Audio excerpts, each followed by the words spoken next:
Hello everyone! Let's go read a text. Vamos ler um texto hoje? Bom, e para ler um texto eu preciso seguir alguns critérios. É bom que vocês saibam.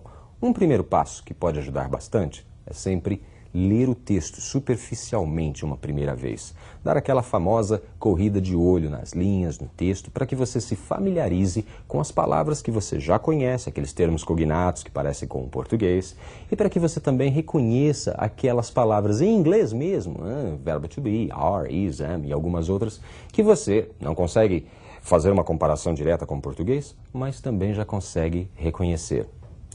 So, let's read the text. Então vamos ler uma primeira vez o texto. Vai lá. There was silence, a silence so acute that you could have heard, as the saying is, a pin drop. Actually, somebody did drop what was probably a shoe in the next room. It sounded like a bomb in the hushed atmosphere. Poirot cast a quick glance at the little group of 3 people on his right. Then turned his gaze to the 5 people huddled together on his left, a group of people with frightened eyes. Poirot said quietly, "Let me tell you this, my friends. To investigate a crime, it is only necessary to let the guilty party or parties talk. Always in the end, they tell you what you want to know." Agatha Christie, Death on the Nile. Então, uma primeira leitura só para que você se familiarize com o texto, saber de quem é, saber sobre o que é, etc. Uma leitura bem superficial. Aí sim, numa segunda leitura, nós podemos começar a fazer as identificações. Bom, isso aqui é uma palavra que eu acho que significa isso em português, ela é muito parecida. Olha, bom, isso daqui está meio diferente, mas pelo contexto eu consigo mais ou menos supor o que é. Vamos então fazer uma segunda leitura do texto. Let's go again. There was silence, a silence so acute that you could have heard, as the saying is, a pin drop. Actually, somebody did drop what was probably a shoe in the next room. It sounded like a bomb in the hushed atmosphere. Poirot cast a quick glance at the little group of 3 people on his right, then turned his gaze to the 5 people huddled together on his left, a group of people with frightened eyes. Poirot said quietly, "Let me tell you this, my friends. To investigate a crime, it is only necessary to let the guilty party or parties talk. Always in the end, they tell you what you want to know." Agatha Christie, Death on the Nile. 2 leituras e você já consegue desmembrar esse texto um pouco mais, consegue entender esse texto um pouco mais, nas suas partes e no seu todo. É importante, né? Nós não separarmos a parte do todo. Você entende as partes, mas tem que entender dentro daquele todo. Perfeito? Bom, e aí?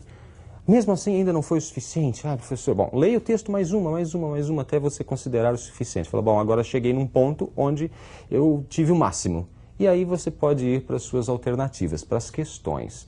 E aí, nas questões, você vai ler a questão, comparar com o texto. Ler a questão, comparar com o texto. Let me help you. Deixa eu tentar ajudar. Vamos lá?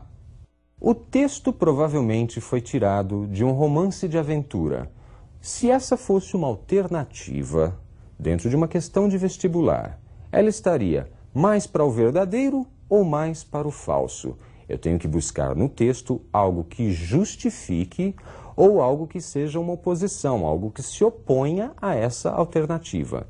No texto, eu posso achar o seguinte: Agatha Christie, Death on the Nile, que está lá no rodapé. O texto é de Agatha Christie, Morte no Nilo. Será que o texto é um romance de aventura? Agatha Christie, ela é consagrada como uma escritora de romances policiais e não exatamente de aventura. Não é uma boa alternativa, não poderia ser considerada muito correta.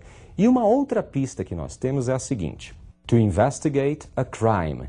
Investigate, palavra investigar. Crime, crime. Então se remete muito mais a um romance policial do que, propriamente, um romance de aventura. Perceberam? E, inclusive, é importante que vocês percebam o seguinte, que essa informação não estava propriamente no texto. Havia uma pista no texto, é verdade, mas Agatha Christie ali no final, no rodapé do texto, era uma grande dica para você responder uma questão como essa. E olha, eu já vi muita questão como essa em vestibular. A resposta da alternativa correta, ou a resposta da questão, não estava no corpo do texto, estava no título, no cabeçalho, no subtítulo, ou até mesmo no rodapé. E a gente fica ali olhando para o texto, olhando para o texto, olhando para o texto e não acha. Vamos ver alguns outros casos. De acordo com o texto, o ambiente estava barulhento. Tenho que procurar no texto algo que justifique ou algo que se oponha. Vamos ver? There was silence. There was silence. O there to be, que é o verbo haver, havia silence. O que você acha que é silence? É barulhento? Não, é mais perto do silêncio. Exatamente. Se havia silêncio, eu não posso dizer que o ambiente estava barulhento. Então é uma oposição. Provavelmente essa alternativa não seria muito boa. Na sala ao lado, alguém atirou um objeto no chão. Na sala ao lado, alguém atirou um objeto no chão. Onde eu posso achar uma justificativa ou uma oposição disto no texto? Somebody did drop what was probably a shoe in the next room. Então, alguém derrubou, did drop, que inclusive é uma construção no passado não muito comum, porque nós usamos o drop no infinitivo e o did na frente, o auxiliar, como enfático. Realmente derrubou, né, o que era provavelmente um sapato na sala ao lado. Então, um objeto no chão, um sapato, eu acho que essa alternativa estaria mais ou menos correta. É claro que para você fazer uma decisão final, essa alternativa teria que estar entre outras e essa seria uma possibilidade de alternativa correta. Nós teríamos que comparar com as outras e ver qual é a mais lógica. Ela satisfaz. Seria a melhor alternativa em outras que não tivessem nada a ver, tá ok? Isso é importante também na resolução de testes em vestibular e de uma forma geral. Tá? Você comparar, bom, essa daqui ela é menos ruim do que as demais. Vocês já sabem disso, eu só estou enfatizando. Let's see more examples. Poirot é provavelmente um psiquiatra. Bom, vocês já estão suspeitando a respeito dessa frase. Já há uma suspeita a respeito dessa frase. Poirot era provavelmente um psiquiatra. Vamos ver se nós temos dicas no texto. Let me tell you this, my friends, to investigate the crime. Essas são as palavras do Poirot. Né? Deixa eu falar isso. Let me tell you this. Deixa eu te contar isso. Deixa eu contar a vocês isto, meus amigos. Para investigar um crime, se ele está investigando um crime, eu consigo perceber aí muito mais que ele é, por exemplo, um investigador ou um detetive do que um psiquiatra. De acordo com o texto, os inocentes sempre dizem o que se quer saber. Será que isso é verdadeiro de acordo com o texto? De acordo com o texto, os inocentes, as pessoas inocentes, sempre dizem o que se quer saber. Vamos procurar no texto uma dica disso. Let the guilty party or parties talk. Let the guilty party or parties talk. Guilty party. Vocês se identificam guilty? Não? Então vamos adiante. Always in the end, they'll tell you what you want to know. A segunda parte está mais decifrável, está mais interpretável, mais fácil de se entender. Sempre, no final, always in the end, they tell you. Eles dizem what you want to know, o que você quer saber. Bom, já temos uma parte verdadeira, sempre dizem o que se quer saber. E no início, você consegue identificar alguma coisa que pareça com inocentes? Você consegue ali enxergar? Não, não é verdade? Tem nada ali que pareça com inocentes. Então, nesse caso, mesmo que você não conheça alguma palavra, talvez fosse melhor você dizer que não, essa alternativa não é uma boa alternativa. Embora exista categoricamente aí uma justificativa, que é a palavra guilty. Enquanto eu estava falando aqui com vocês estavam olhando no dicionário, já descobriram o que é? Perfeito, guilty é culpado ou culpados. Party aí não quer dizer festa, hein? Party aí simplesmente quer dizer grupo de pessoas. Então, deixe o grupo ou as pessoas culpadas ou os grupos de pessoas culpadas falar. Deixe-os falar. E no final eles sempre dirão o que se quer saber. Então, uma outra forma de você resolver as questões é, bom, eu conheço essa palavra, inocentes. Dentro do texto, será que há alguma coisa que pareça com isso? Se você não identifica, bom, você pode optar por escolher que aquela alternativa não é correta. Inocente, não tem nada parecido, não consigo identificar.